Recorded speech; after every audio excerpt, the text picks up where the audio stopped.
Country people, I go use this opportunity to touchlight some things wey concern my country Nigeria. One of the biggest wahala wey dey look the whole world for face. We fit dey live for time wey ogbonge technologies dey reign, but we still get plenty wahala wey dey look us for face. Some wey worry people for olden days, the one wey dey weak body or wey we fit avoid like hunger. Plenty regions and countries dem dey face serious security wahala, but the problem was for sub-Saharan Africa. 31% of people for this continent dey face this wahala. For Nigeria, more than 40 million people no dey eat well, and this number dey too much. Climate dey change, and as we no dey too plan our own food, all of them dey follow increase the problem. We fit see am for cereal harvest wey dey decrease, and as Niger Delta wey sabi get plenty fish no see much collect. The agenda for 2030 wey dem put to help sustain development show us the way to follow. Food and plans for farming dey well for this agenda, but e go need make person follow am to make sure say e happen. Governments go need to begin make correct and strong policies and investment plans wey no go only touchlight agriculture, but go also tackle poverty, hunger, and stand strong against climate change. We get the opportunity to fit stop hunger now wey we dey alive. This na one of the biggest achievements wey we fit make and keep for our grandchildren to come meet. Make we continue to dey work to save the whole world from hunger. Thank you for your support and commitment. Oya, make una enjoy the film. Thank you.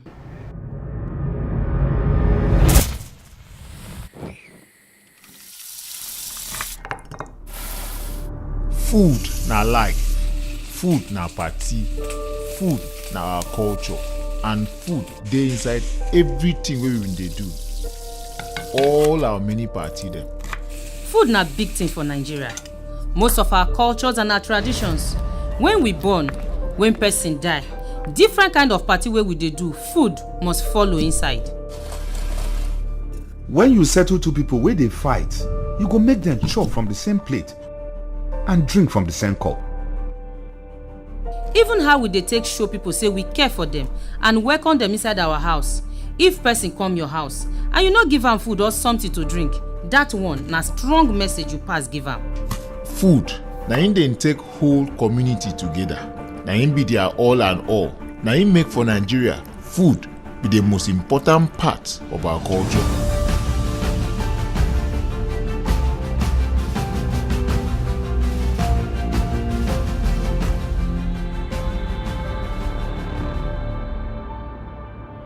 For me, the Nigerian food wey make sense pass na jollof rice. For me, na pounded yam and banga soup with fish. When you take ofada rice with some liver inside, then some correct fried meat wey dem prepare well, nothing go make your dada no scatter. Eba, garri, then Adam join okra soup. Na heavenly waka be that. Pounded yam and egusi soup. Garri and draw soup.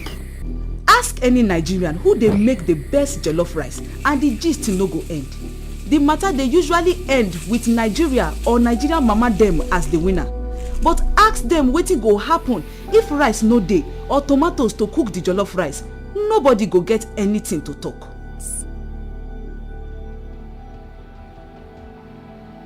Food security na sure way to get enough cheap and healthy food for everybody. If any of these things dey miss, then e go turn to food insecurity.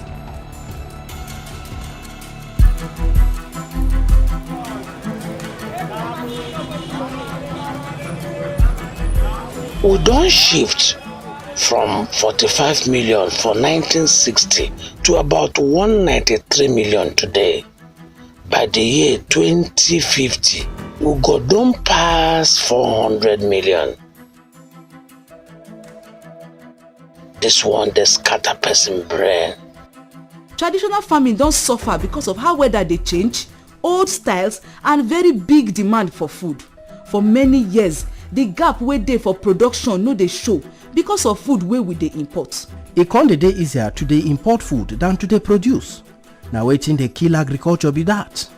and almost everything wey we dey make from oil dey waka go for importation. Serious drop for oil money since 2014 and near 50% devaluation of our naira make us see the risk wey dey to dey depend on outside countries o. But to stop to dey import come dey produce our own to save us foreign exchange, e no come easy. We need to do more work if we wan solve the problem of food insecurity.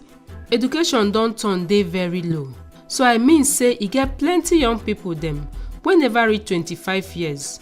Small things wey need to make life easy sef don become big wahala. Dem don destroy am finish as the years dey come dey go. Climate change even dey bigger. To bring them together be like serious earthquake. In fact, the biggest challenge na say the road wey dey lead to the village no good and e far from town where dem dey eat the food. Food dem wey fit spoil dey take 3 to 4 days before e reach town. We dey produce small of wetin we dey produce like rice, corn and tomatoes. And as our climate dey change anyhow, e dey affect rain wey suppose fall. And for over 20 years, our produce don drop by 45%. We dey get about 40% loss of food after we don harvest for dis country. Why dis kind thing go dey happen for country wey people dey wey never see food chop? They no fit store the food because light or fridge no dey for where farmland dey. Farmers still dey use their hands still dey do things, and e dey hard to dey farm like that. Climate change don really affect agriculture for dis country. Farmers no dey sure when rainy season go start or when e go end. And if you no know when rainy season go start or end, e go affect the entire planting and harvesting time. So, this na very big problem for farmers. Rain dey fall heavy and all the water dey enter Atlantic Ocean. Every water wey drop dey enter stream, and from there na inside river dem comot enter ocean.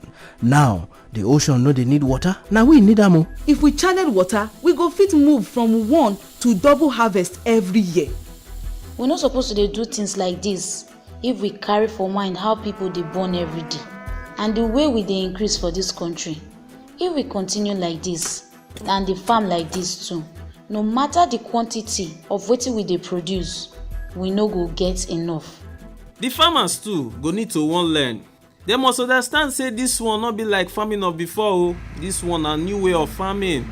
The wahala wey dey look us for face as country and as a region too big. And the most important thing to know be say we no get time and we still dey burn every day. And land dey come out because of erosion. Salt wey dey for soil also dey increase. As soil wey rich well come be like desert.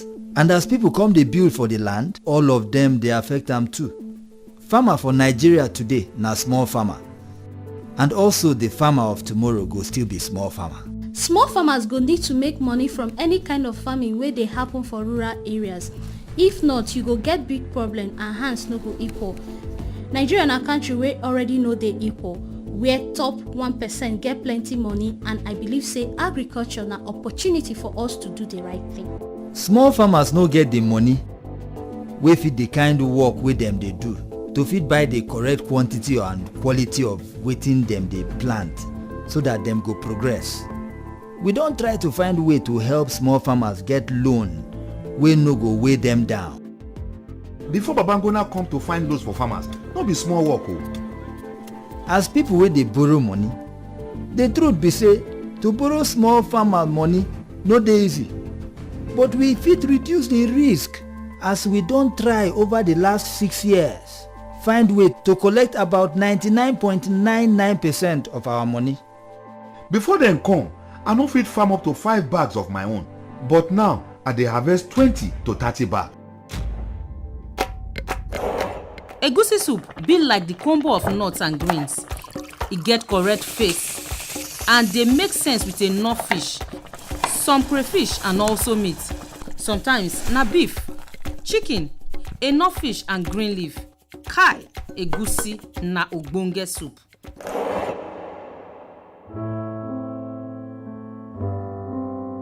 The biggest problem wey dey affect agriculture for this region na as the farm no dey produce much. Farmers for Nigeria suppose to fit compete with farmers for other parts of the world.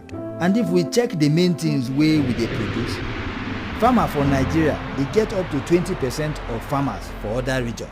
We dey produce small of wetin we dey produce like rice, corn and tomatoes. And as our climate dey change anyhow, e dey affect rain wey suppose fall. And for over 20 years, our produce don drop by 45%. For 1986, over 50% of our Nigerian soil not dey fertile to plant.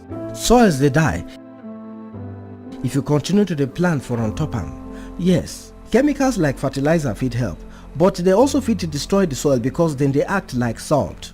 You know wetin dem dey do now? Dem dey go inside one farm, take the microbes from the soil, separate the bad ones from the good one, then multiply the microbes to put am back inside the soil, so you fit repair the soil. Most of the seeds wey dey inside this country no dey fit produce plenty. We dey bring them inside the lab and utilize something wey dey call tissue culture. We go clean the seeds, and wetin that one dey do na to make sure the seeds go give us plenty produce. When you dey talk about to use machines, everybody dey think about big production. One thing wey dey help well na hand planters. E dey too well because now dem fit plant with correct spacing, dem fit plant with correct depth, and dem fit plant plenty rows every day with no stress to say dem dey bend down, make holes and plant with dem hand. Jollof rice na im be the normal party food. E get flavour, e get just small spice, e get rice wey dey very important to fit stand the stew. So the important thing with jollof rice na to get better balance between the rice and tomato sauce when you take cook am. You no go get pot of mush, you go get correct colour wey make sense. Nigeria jollof must win. Why we go dey produce tomatoes when we no know how to process am? Na Nigeria be the country where they import tin tomato pass for the whole world. The quantity of tin tomatoes where they import go full Empire State Building 2 times. The average production of tomatoes for Nigeria na about 5 to 7 tons per hectare. The global average produce na about 35 tons per hectare. The factory need to buy tomatoes wey go cost $80 to $100 a ton, but Nigerians no go fit produce for that cost. E go cost them like $120 to $130 to make the tomatoes. Plenty people think say na the different types of tomatoes wey dey na im dey determine the produce, but plenty things dey wey dey decide, like to space the plant, to create channels for water to dey reach the plants, to apply fertilizer, different types of seed and pesticides na important parts to help the farm to dey healthy and productive. We don get 3 seasons now, and na every year we dey double wetin we dey produce from the year before. Nigeria get wetin e go take to be the biggest country wey dey produce rice. If you check out today, the people wey dey produce the largest quantity of rice na Thailand. Thailand dey between 4 degrees and 14 degrees north of the equator. Nigeria dey exactly for that same spot. The cost to produce foreign rice small pass the cost to produce Nigeria rice. Dem dey use hand harvest many of the rice, and if you use hand harvest rice, you go get plenty stones and dirty for inside. Na one area wey government don touchlight these days to try to reduce or stop us to dey import rice. The standard don increase because of the work wey they don do. So that one don produce better quality rice. We fit produce rice wey go feed the whole nation. I wan tell una say Abakaliki rice no be wetin e be before wey e be now. Today, no more stone in our rice. Our rice is stone-free, cost-free, and well packaged. For Nigeria, we dey import more wheat than we dey import rice. Nigerians dey eat plenty bread, so dem need plenty wheat. Before for Nigeria, na north dey produce wheat because the type of wheat wey dem dey produce need cold weather. Borno wey be the main state wey get close to 400,000 hectares of wheat, but because of Boko Haram, dem never plant any wheat. About 3 years ago, the best wheat wey Nigeria dey produce dey around 1 to 1.5 tons per hectare. Then one organization wey dem dey call ICADA bring some correct new wheat of different types wey go increase the produce from 1.5 tons to 4 or 5 tons. For that kind quantity, wheat go dey make better profit. If these different kind of wheat varieties show, you go see say dem free go wheat like rice, and we go stop to dey import wheat. Point and kill na im be the name for catfish pepper soup for Nigeria. And dem dey use correct African spices dey prepare this wonderful and beautiful food.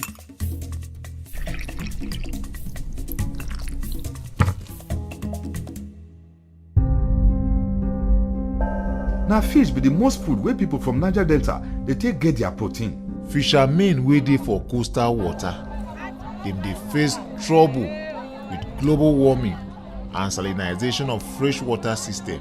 That one mean say the marine ecosystem go feel the impact of the seawater as e enter inside the freshwater. That one dey affect the quality and also the type wey we dey get. The high level of ecosystem degradation from oil pollution dey affect am.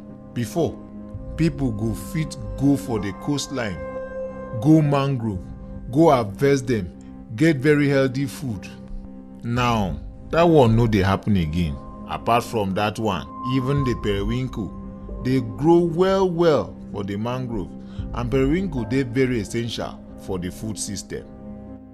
Madam Periwinkle na very big woman for periwinkle business, but today you no fit see periwinkle again. They manage my periwinkle company to do my own job, train my pikin, build my house, buy my lapa, do everything. It's the best company in this world. Before, more than everywhere. That poto wey you dey look am, we no dey go far. You just enter that side, take your 2 hands, pack am. As this thing don pour the oil, no periwinkle again. If you enter that poto, you can't see any even one. Now the firewood don go finish. Na firewood you dey use dry the fish. No mangrove again because all the mangrove don die finish. We need to find new ways to dey use produce fish wey go last well and fit satisfy the number of people wey need am. Aquaculture na big opportunity for Nigerians. We go fit meet our demand if we put money inside fish farming. Nigeria need over 2.6 million metric tons of catfish, and the current production capacity here for Nigeria dey above 40%, which means the market dey there. But the major problem is the high cost of production. Fish production need cold chain, e need energy, e need electricity, and we no get am. Fish farming fits be business with better profit, but to start am, person need to first of all get clean water.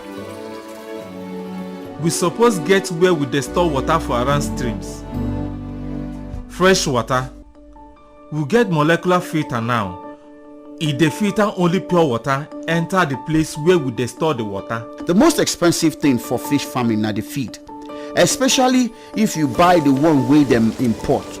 So plenty people now dey look into how dem go fit produce their own feed, and we get some formula. Farmers go need to increase the quantity of corn and soya bean wey dem dey produce to make the fish feed. Everything go start to come together. Suya na food wey you go find for street for Nigeria. Na one of those things wey both rich and poor dey buy for this country. Every city, every town for Nigeria now get plenty suya joints. Na that street food wey you go see buy for evening if sweet mouth worry you. Suya na the koko. According to the Nigerian Ministry for Agriculture, Lagos State na the largest state wey dey chop Nigerian beef. 95% of am na from cattlemen wey dey waka up and down for north. They usually carry their cow waka far to go kill them for inside market. But that one no be the correct way to live if you wan feed the nation. Land dey scarce. Farmers and herdsmen dey always clash, and e no dey ever end well. natural water for plants and animals no dey enough again. Land and population don join hand together cause problem between people wey dey bring their cow come chop grass and farmers wey get land. And as land don dey lose their nutrients, come dey be like barren land, that one too don follow worsen the matter. The grasslands for Nigeria not really fit support maybe about 40% of Nigerian livestock because of them they expand cultivations. Climate change, degradation of the ranch lands don't use up the supply of the grassland resources wey Nigeria bin get. Climate change dey get effect. One, e dey dry up and rain go stop. Cows go start to dey move from West Africa enter Nigeria. E no dey happen here alone o. E dey happen for Cote d'Ivoire and Ghana. I dey ask people to grow food abi, and I dey ask the herdsmen, okay, grow your cattle. We need your milk and your beef. But one department for agriculture no suppose become problem for another one. This system of just dey move cow around the country or around the entire West African region, around the Sahel, no go dey possible for future. Crisis dey, land no reach, wahala dey grow every day, troubles dey wait to happen. All these things dey affect the production system. Farmer before, dey only farm for rainy season. So for dry season, him wan make the cow chop the crops finish, come shit for ground as manure, and e dey make am easy for am to farm. But today, dem dey farm every time, so this one no dey work again. We no fit keep up with the quantity wey our population wey dey grow every day want. At the rate wey we dey produce cow, the country dey eat up to 18,000 head of beef every day. So we go need to do something serious to change our cattle production, transform am from industry wey dey depend on ancient method.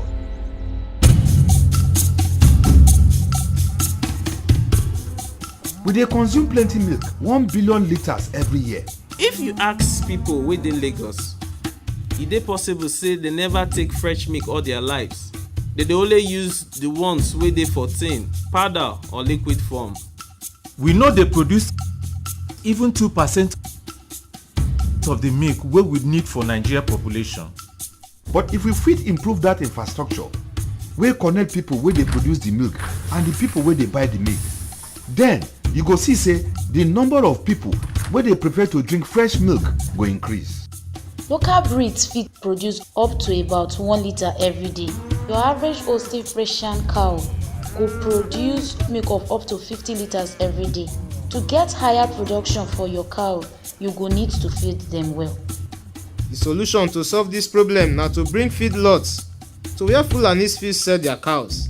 At 18 months, at 2 times their weight, you go get 60% less cows when they run on the grass. And now all of them go dey take the feed when the farmer go provide. That way nobody go lose. You go need to come to Nigeria. If you wan feed 1 cow, you go need 2 acres of land for 1 year. Then with the same acres of land, you fit set up one part where they fit grow their grass for just 7 days.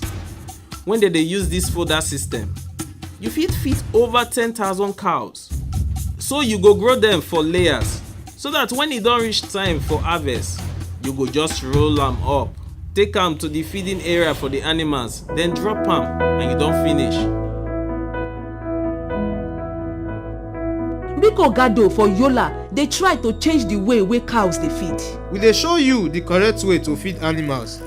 Instead, when you go just feed the animals anything wey you see or wey you get, we not only dey cheaper than under foreign brands dem, but we fit compete with them for quality. We get about 19.5 million cows for this country. The idea be say make you get some group of ranches wey go later change to be production center. 10, 20, 30 ranches for one large community. So we fit provide security for them so that rustlers no go attack them, but also supply them water and harvest milk and process the milk too. Make these people wey get cows rent ranch, so we go fit get area where the cows go dey stay. Then you set up place where they fit go grass for just 7 days, and you go get your hospital where you fit get vet doctor to check the cows. This thing fit solve the matter of herdsmen and farmers wey dey always fight. 2, e go create employment for our people. Our meat quality go better because now we get health inspectors wey dey make sure say the abattoir dey well. To add to am, the owners of the fodder system go fit get job. Create way too wey dey fit make money from themselves. With time, you go bring school and other things wey fit create extra money for the nation.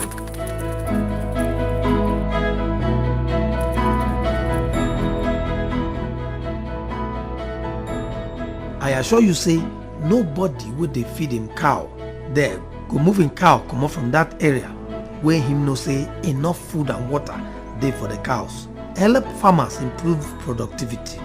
Help people wey dey feed their cows there to improve productivity for inside the same area.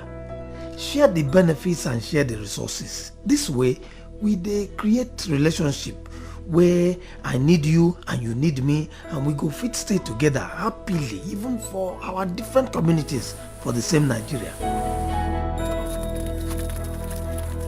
The nations wey dey very rich with the ones wey dey process and add value to everything wey dem produce, where the ones wey dey poor na the ones wey dey down for the value chain. Dem dey export raw materials. Dem no dey finish the product wey dem dey produce. So I really believe say for agriculture to totally transform, we must totally get agricultural industrialization. We're not supposed to dey focus only on production. Make we focus on how to develop food value chain for everything wey we dey do. The food processing companies dey inside the cities. I don dey beg for total change of structure of our economy through wetin I call staple food crop processing zones, where you go give small money to the food and agro businesses to locate for village. They go get access to infrastructure, power, water, road, and ICT infrastructure, and even irrigation sef. That one na channel for water to dey pass reach crops. Then those areas go become areas where dem dey actually buy plenty amount of produce from farmers. Then create market for farmers. Then process and add value to everything for the village economy. And the only thing where you go find when you dey leave those village economies go be finished products. Youth for Nigeria get negative attitude when we dey talk about agriculture or make them start to dey farm, and dem dey right. Dem dey very very right. If you check to see their parents and grandparents and how them been dey do their own farming, you go see say no be better life. Na poverty and hard work na im cause am. And so wetin you dey see na as plenty youths dey move from village enter town. E go look like say youth no send for agriculture now. Na because of the way dem dey do am before and the way wey dem take teach us. We go just dey think of agriculture as production. We dey produce more. We no think am say when we produce, how we go take process am, how we go take add value to wetin we produce, how we go take sell am. Better chance dey with correct opportunity for young people to take find good work. I believe say with the young population for Nigeria, if we invest in am, our success no go be here. Farm where we dey produce good to sell need engineer, lawyer, office manager, mechanic. I mean say e go create room for job opportunities to come up for professionals. You no need to even get farm. You fit make bags, you fit get plastic factory, you fit supply fertilizer, you fit start company wey dey hire tractor. Start seed company wey go provide high quality seeds for farmers. Set up companies wey go deal on agro for inside 100 small villages. The size of the food and agriculture market for this continent by 2030 go be $1 trillion. That one make me know say the future millionaires and billionaires of Africa no go come from oil and gas industry. Dem go come from the agricultural sector. Dem go come from the sector where they focus on agriculture as business, not as a way of life. I trained to be doctor, to be cardiologist, but here I dey now as farmer, and I dey proud of am. Na business with better profit. Na something wey dey bring me joy. We dey create opportunity for people for village and also create opportunity for our own investors too. We be young people from different professions. We don make agriculture our business. Plenty Nigerians wey get great ideas suppose begin see food as opportunity for their future. Growing food, urban farming, and creative farming. One of the things wey we fit do for ourselves as people na to make sure say we adopt urban farming, to make sure say we produce our food the correct way for city instead of to dey wait for transporters to bring the food come city. Hunger no get season o, so to dey produce food no suppose get season. With soilless technology, you fit grow crop any time of the year. You fit use your space well. You fit do am without the use of insecticide or herbicides. Our first success na with yam for the aeroponics. We do am for 200 different other crops. Tomatoes for soil normally dey take 90 days. We dey do am for about 35 to 45 days. So aeroponics dey reduce the time to harvest. Through our agricultural technologies, we get higher rate of flavonoids and antioxidants, especially for crops wey grow for aeroponic system. Apart from to make sure say food security and food self-sufficiency, we also want to make sure say the food wey people dey eat dey healthy. When you grow the plant for aeroponic system, when you dey grow without the soil element, the plant no dey compete with nutrients. You fit jam pack them as close as you want, wey na only space to grow they go need. When you dey grow for soil, you fit get one layer of plant wey dey grow. But when you dey grow without soil, you fit get multiple layers because all you need to do na to create multiple support structures. This greenhouse get the aeroponic system for place wey get about 11,000 plantlets. The capacity of that one for the next 8 to 9 months na 3 million tubers coming from there. With this practical evaporative system, we fit cool the greenhouse to any temperature wey we want make e go. This one dey work as a normal cooling system. However, the cool air wey e dey produce here dey go inside the greenhouse from the ventilation system wey we put inside am. All the materials wey we use na local one. Fresh Direct na urban farm wey dey use technology and agriculture. So we bin wan think of to do greenhouse farming for city, and we come realize say the space no dey enough for the amount wey we wan produce, and so we try to think of wetin we fit arrange for stack. Then we come decide say we go do hydroponic farming for inside containers instead than to do am for the greenhouse wey we get. We move from only one container wey we get to 2 containers. Now we get 10 containers wey we dey fabricate. Now we dey able to give the plant the best of everything wey e need. We also dey able to control the light wey e dey get, the nutrients wey e dey get, and make sure say e dey enough. E be like pikin. When you get pikin, you go feed am the best way wey you fit. If you give am the best, the pikin go grow up to dey big and healthy. Na the same thing with our plants dem. Well, women today dey involve for agriculture for Nigeria. Those wey dey do the most difficult work na our women. Women dey end up to play very big role where labour dey concerned for farm work. E dey painful say even though say they dey do plenty work for farm, they no get mouth for where the money dey. So you no go fit go far unless you get empowerment for women, especially for agricultural sector. Everything wey we plan for agriculture, we must think of the role of women, because na dem be the center of production, and na dem dey process many of our crops dem. As we dey modernize, as we dey become more aware of the effect of food production for the environment and climate change, carry women follow body. We dey mobilize $3 billion from African Development Bank for business of women for Africa. So get women issues right for agriculture, get the youth issues right, get the structure of agriculture right for rural economy, get the private sector to invest inside, and for the end of farm, get the lenses, the correct lenses. See am as business to create plenty amount of wealth.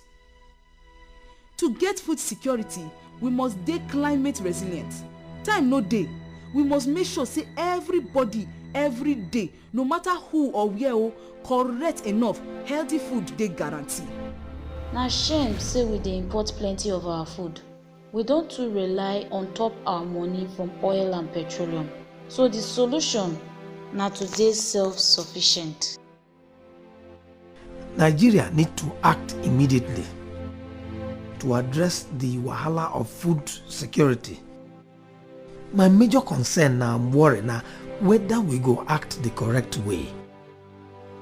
If we continue with the low productivity approaches what we get now, then we go get serious problem. But we suppose feed ourselves.